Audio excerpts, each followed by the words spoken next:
More than 100 warships, a fleet of unprecedented scale, are stirring the waters of the Indo-Pacific. The seas stretching from the Yellow Sea, through the East China Sea, across the South China Sea and into the Western Pacific have suddenly become the stage for the largest maritime show of force seen in years. This massive deployment by People's Liberation Army Navy and companion Chinese maritime forces isn't just a drill, it's a signal that reverberates far beyond any harbor. In just the past 48 hours, satellite tracking and naval intelligence confirmed that at one point more than 100 vessels, a mix of naval warships, Coast Guard cutters, and other government maritime assets, were underway across multiple zones in East Asian waters. The scope and coordination of the deployment are so expansive that regional analysts are calling it the largest such Chinese maritime operation on record. The movement cannot be dismissed as routine. According to sources monitoring the situation, this buildup is happening precisely as tension with Taiwan intensifies, triggered in part by recent defense spending announcements in Taipei and escalating diplomatic postures by regional players.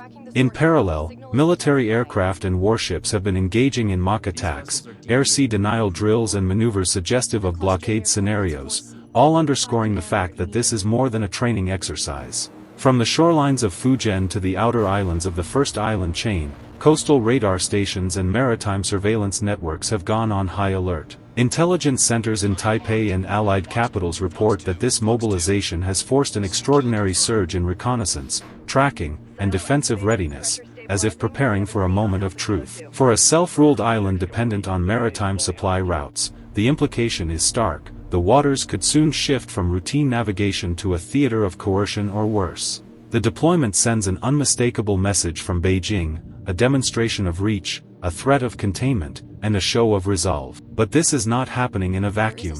In recent days, the Foreign Ministry of Japan came under fire from Beijing after its Prime Minister suggested that if China attacked Taiwan, Tokyo could respond militarily. That comment triggered a diplomatic storm, and appears now to have become one of the catalysts for Beijing's aggressive mobilization. In response, China's foreign minister urged major European powers to support China's stance, a clear effort to rally diplomatic backing while flexing military muscle. In Taipei, officials have sharply condemned what they describe as simulated attacks on foreign naval vessels traversing the strait. According to the head of Taiwan's National Security Bureau, such patterns of behavior, including mock assaults, have become a recurring feature of Chinese naval operations. From Taiwan's perspective, this isn't just intimidation, it's a warning shot. Any foreign intervention near Taiwan could face hostile reaction. Yet even as the region braces itself, Beijing has offered a different framing. Official Chinese sources call the mobilization a seasonal exercise,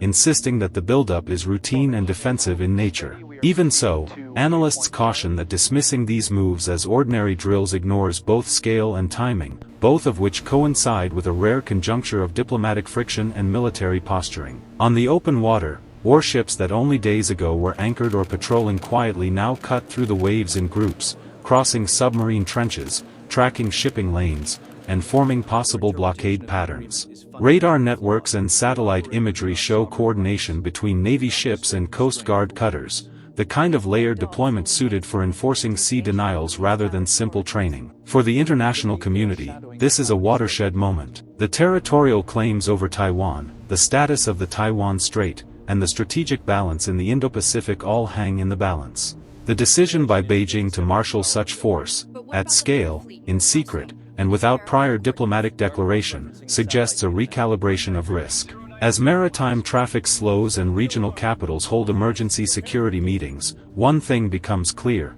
the waters around Taiwan have turned into a zone of strategic tension. The next few days will show whether this deployment remains a demonstration or evolves into something far more dangerous. The deployment unfolding now is not simply a show of force, it is a deliberate escalation. Within multiple formations of ships cutting across the Western Pacific and wrapping around the first island chain, the People's Liberation Army Navy, backed by Coast Guard units, is exercising the muscle of sea denial. What once might have been routine patrols now resemble a strategic blockade in waiting, calibrated to signal Beijing's readiness to contest any intervention near Taiwan Strait or the wider Indo-Pacific. Intelligence documents reviewed by regional officials reveal that at one point this week the number of vessels in movement exceeded 100, a scale more ambitious than any such deployment in recent memory. As of this morning, the fleet remains active, though trimmed to over 90 ships, still a formidable presence.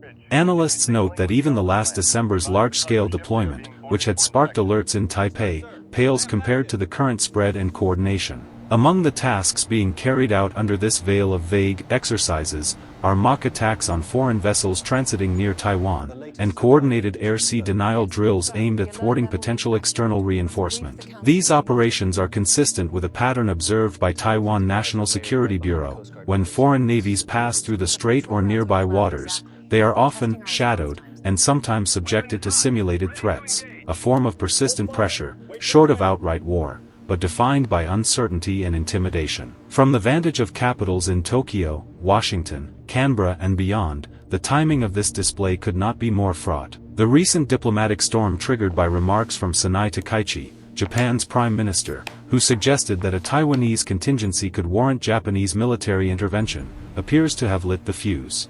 China's own response: mobilize manpower, material, and strategic ambiguity. At the same time, Beijing moves not only on sea but through diplomacy. Official channels have begun calling on European powers to voice support for China's stance, an effort to frame this as more than regional posturing, but as a push for a broader reshaping of global alignments. For Taipei, long accustomed to Chinese naval pressure, the current scale stings differently. The island's radar and surveillance networks have gone into full alert, intelligence sharing with allied navies is intensifying. The message from Taiwan's security chiefs is clear: this mobilization is not random, it is deliberate, it is provocative, and it is being watched. Yet for Beijing, the operation remains unclaimed as a named exercise. Official silence, or perhaps calculated ambiguity, shrouds the largest such maritime deployment in modern history. The absence of formal announcements, coupled with the vast coordination of Navy warships and Coast Guard cutters across East Asian waters, reinforces the sense that this is strategic signaling rather than routine maneuvering. Against this backdrop, global supply chains quiver, international shipping routes reroute, and regional capitals scramble diplomatic backchannels. What was once perceived as a question over Taiwan's future is now a broader dilemma about freedom of navigation, balance of power, and the future architecture of Indo-Pacific security. This is more than a confrontation over territory, it's a test of will, of alliances, and of the very order that has governed the seas for decades. If China's demonstration of force is meant to rewrite that order, the world is waking up to a new fault line across the Indo-Pacific. The world watches as the Indo-Pacific enters a new era of uncertainty. The massing of Chinese naval and Coast Guard vessels has already redrawn strategic lines, and might reshape alliances.